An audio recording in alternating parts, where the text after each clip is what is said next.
ஒருங்கிணைப்பு குழு நதிகள் நம்ம காவிரி, தென்பெண்ணை, பாலாறு இந்த மாதிரி எப்படி வடநாட்டுல கங்கா ஆரத்தி பண்ற மாதிரி அந்த நதிகளுக்கெல்லாம் ஆரத்தி செய்து நம்ம நதிகளை பாதுகாக்க வேண்டும் என்ற விழிப்புணர்வு ஏற்படுத்தக்கூடிய ஜலரக்ஷணா அமைப்புல இருக்காங்க. விஸ்வ இந்து பரிஷத்துடைய அகில பாரத சன்னியாசிகள் சங்கம் அதுலயும் அவங்க உறுப்பினர்கள் இருக்காங்க. அவங்க இப்ப நமது ஆசிரியர் வழங்கி சில கருத்துக்கள் சொல்லுவாங்க. அவங்களை அன்போடு அழைக்கின்றேன்.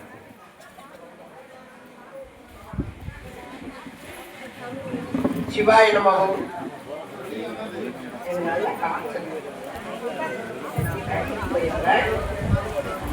காலையில் தான் வந்தேன். காய்ச்சல் டாக்கண்ணா மோட்டர் பற்றி தெரியுதா? இருமல் இல்லையா? சரி, ஆனாலும் உங்களை எல்லாம் பார்க்கல எவ்வளோ சந்தோஷம், ஆனந்தம். 2 நிமிஷம் நாம ஜெபம் சொல்லலாமா?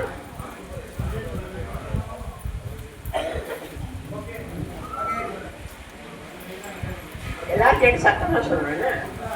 நான் மேலதான் சொல்றேன்.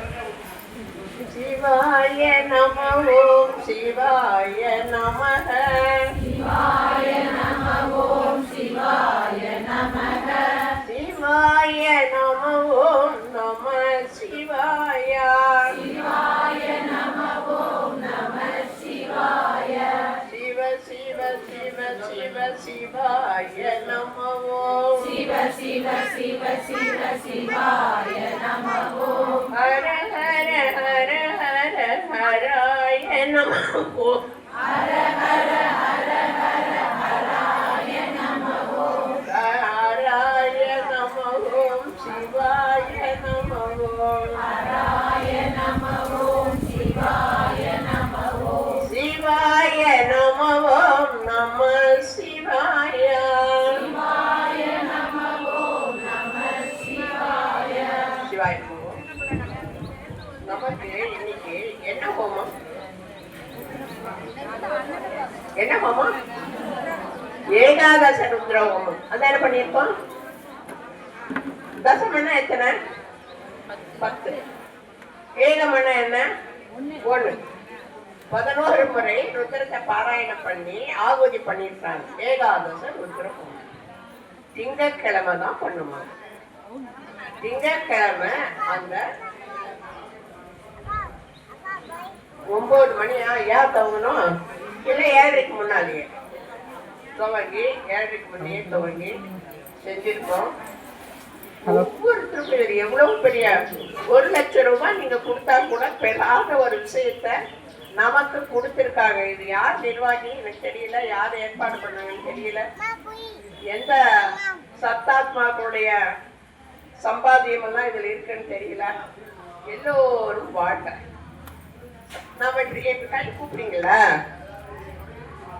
எந்த கோயிலுக்கு போனாலும் கை கூப்புவோம், யாரை பார்த்தாலும் கை கூப்புவோம். என்னன்னு சொன்னா, உள்ளும் புறமும் நான் ஒத்து இருக்கிறேன் இறைவா, உன்னை நாடி வந்திருக்கிறேன். என் வீட்டுக்கு நாம விருந்தாளி வந்தாலும் அவங்கள நாம எப்படி வரவேற்கிறோம்? நான் உள்ளும் புறமும் ஒத்து உன்னை வரவேற்கிறேன். வாங்க வாங்க அப்படியே சொல்றோம். கையெல்லாம் எடுத்துட்டு வாங்க வாங்க. ஓகே, சந்தோஷம். ஆடியனுக்கு நம்ம கேட்கிறோம். அதுல பயந்துட்டீங்களா? உடனே எல்லாம் கொஞ்சம் 2 அடி பின்னால போயிடலாமான்னு யோசிக்கிறீங்க. ஒன்னும் ஆயிட மாட்டோம். என்ன பண்ணா என்ன ஆனாலும் நம்மள உடனே ரசிக்கிறதுக்கு ஆட்கள் ரெடியா இருக்காங்க. அதனால ஆட்கள் மனித உருவல ரசிக்க வேண்டியது யாரு? ரசிக்கிட்டே இருக்கிறது யாரு? ரசிச்சுக்கிட்டே இருக்கிறது யாரு? இறைவன். அவன் நன்றி. சரி, இந்த ஏகாதச ருத்ரம் ஜாதகத்துல பெரும் தோஷங்கள்.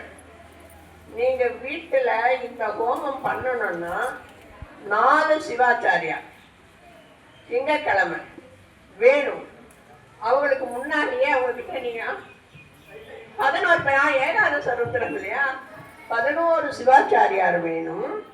அவர்களுக்கு நீங்க வஸ்திரமெல்லாம் எடுத்து வைக்கணும். அவங்களுடைய பூஜா சாமான்கள் எதெல்லாம் சொல்றாங்களோ அதெல்லாம் வாங்கி வைக்கணும். வீட்டுல தீட்டுக்கள் படாமல் இருக்கணும்.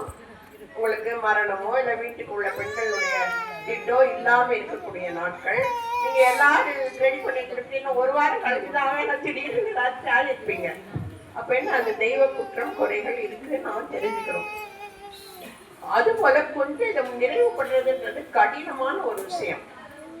ஏகாதச ருத்ர ஹோமம் என்பதை முழுமையாக நிறைவு பெற்று நாம் அதை கலந்துக்கிறதுங்கிறதே மகா புண்ணியம். நாம் எல்லாம் மகா பாக்கியசாலி. பல ஜென்மத்திலே நம்ம நினைச்சு நம்ம வீட்டுல பண்ணோம்னா பல ஆயிரம் ரூபாய்கள் ஆகும். இந்த ஹோமம் பண்ணா பல ஆயிரம் ரூபாய், 1 லட்சம் ரூபாய் ஆகுமா. அதெல்லாம் இல்லாம இங்க கிடைச்சிருக்கு. யாரால யாரால இறைவன் விடுமா? பேர சொல்லுங்க, யாரால கிடைச்சிருக்கு? அம்மா அம்மா இடம் கொடுத்திருக்கா. நானே என்னடா அவளுக்கு கொஞ்சம் கூட தண்ணி ஊற்றியே, இவ்வளவு தண்ணி இவருக்கே ஊத்துறமேன்னு ஒரு மனசு தோணுச்சு. ஐயா கிட்ட கேட்டேன், ஐயா அம்மா கொண்டு கிடையாது, அம்மா காலையில் பண்றோம். திருப்பி அவர் சொன்னாரு. அப்புறம் எனக்கு புரிஞ்சு போச்சு, அம்மா இது ஏகாதச ருத்ர ஹோமம் அவருக்கே முடியுதுன்னாரா. சரி சார். அப்பா அம்மா தாய் வந்து தனக்குன்னு எதுவுமே ரசிக்கிறது இல்லை. எல்லாவற்றையும் ஐயனுக்கு தந்து வருகிறார். எல்லா பெருமையும் ஐயனுக்கு தருகிறார். எப்பேற்பட்ட தாய் அவரை அவனா. அதனால இந்த வேம்புலி அம்மன் என்ன, இந்த பெயரினுடைய காரணம் என்ன? வேப்பன்னா என்ன? வேப்பமரம். புலின்னா என்ன? பசு தானே. புலின்னா என்ன? புலின்னா புலி அப்படின்னு இல்லையா? ஒவ்வொரு வேப்ப மரத்திலும் உருவாகி நின்றிருப்பவள், புலிவாகனத்திலே நின்றிருப்பவள் வேம்புலி அம்மன். ஊரின் எல்லை காவலாக விளங்குபவள் வேம்புலி அம்மன். அந்த ஊருக்கு எந்த விதமான தீமைகளும் வராமல் காப்பாற்றுபவள் வேம்புலி அம்மன். இந்த ஊர்ல நீங்க என்ன மட்டும் வைங்க, சிவன் கோயில், முருகன் கோயில் எல்லாம் வைங்க. யாருடைய ஆசீர்வாதமும் அனுமதி வேணும். அத்தனா சொல்லுங்க. எனக்கே காது கேட்கல, அவ காது கேட்டு சந்தோஷப்பட வேண்டாமா? என் பிள்ளைங்க எல்லாம் என் பேர சொல்றாங்க. என்ன இந்த வேம்புலி அம்மன் கோயிலை சுத்தி நீங்க எல்லாம் குடியிருக்கிறீங்க. அவகிட்ட வந்திருந்து அவளை சுத்தி வந்து 2 நிமிஷம் உட்கார்ந்து தியானம் பண்ணீங்கன்னா அவ ஊருக்கு மட்டும் காவல் அல்ல, நம்ம எல்லோருக்கும். ஐயா நான் எப்ப நிறுத்தணும் சொல்லுங்க, விட்டா நான் பேசிட்டேன். எத்தனை நிமிஷத்துல நிறுத்தணும்? அழகாராம் போது நான் நின்று கண்ணு கட்டுவோம், அப்ப நீங்க நிறுத்திடும். சரியா? சரி. அது போல இந்த வேம்புலி அம்மன் அவ்வளவு மகத்துவம் பெற்றவள். சரி, இந்த ஏகாதச ருத்ரமால் சிவனுக்குரியது. நடுவில் என்ன ஏறி பூச்சிட்டு வந்திருக்காரு யாரு? விநாயகர் இல்லையா? என்ன நீங்க பூஜை பண்ணாருன்னா முதல்ல யாரை கூப்பிடுவீங்க? அவரை கூப்பிட்டா பண்ணிடலாமா? சிவபெருமான் தானே எல்லாவற்றுக்கும் மூல காரணம். அதனால என்ன பண்ணாரு?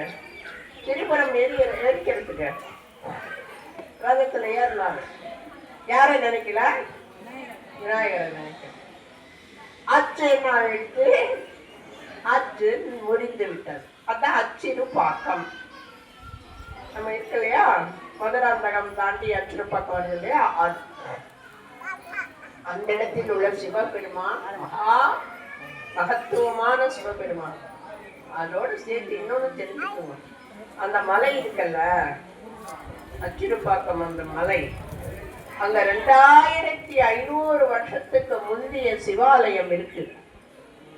ஆனா அதுக்கு போவதற்கான இப்ப எல்லாம் பண்ணிருக்காங்களோ என்னன்னு தெரியல.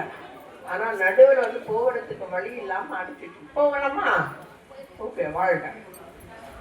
இதனால் நம்முடைய வழிபாடு ஸ்தலங்களை நாம விட்டு தர முடியாது. ஏன்னா அந்த இடத்துல பலாயிரம் கணக்கான ஆண்டுகளுக்கு முன்னே உள்ள சக்தி அடங்கிக்கிறது. அதை நாம போய் வணங்க, வாழ்த்த, வழிபட நம்மளும் 10,000 கணக்கு வருஷத்துக்கு முந்தியவங்க. இதான் முதல் பிறவி, இதான் முதல் பிறவி. என்ன அவனுக்கு 24 வயசு இருக்குமா? இருக்கும். சரி, 24 வயசு, 50 வயசு, 60 வயசு இப்படி எல்லாம் இருக்கு. அதுக்கு முன்னாடி இல்லையா? இல்லையா? ஆனா எங்க இருந்தேன்னு தெரியல, மனுஷ பிறவியான்னு தெரியல, யார் அம்மா அப்பான்னு தெரியல, யார் புருஷன்னு தெரியல. யார் பொண்டாட்டின்னு தெரியல, யார் பிள்ளைன்னு தெரியல, யார் உடன்பிறப்புன்னு தெரியல. இங்க நான் வாழ்ந்துருக்கேன்னா இந்த பில்டிங் போறது எனக்கு தான் சொந்தமா இருந்துச்சு. ஆனா இப்ப எனக்கு அது வேணும். ஏன்னா வந்து